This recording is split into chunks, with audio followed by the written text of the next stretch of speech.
কাজী কাবিলনামায় যখন টাকার পরিমাপ লিখছিল, হঠাৎ মেয়েটি কাজীর কাছ থেকে কাগজ কলম নিয়ে বলে উঠল, আমার কাবিলনামায় টাকার পরিমাপ আমিই লিখব।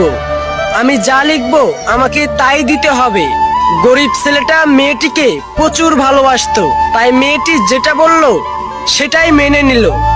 আর দরদ ভরা কণ্ঠে বলে উঠল, এমন কিছু লিখো না যা দেওয়ার স্বার্থ আমার নেই। আমি গরিব হতে পারি, কিন্তু তোমাকে কখনোই ছেড়ে যাব না। মেয়েটা ছেলেটিকে চোখ রাঙিয়ে টাকার জায়গায় টুকটুক করে লিখে দিল ছেলেটির নাম, আর সবার সামনে চিৎকার করে বলতে লাগলো, যদি আমায় কোনোদিন ছেড়ে যায় তাহলে দেনমোহর হিসেবে আমি ওকে নিয়ে যাব।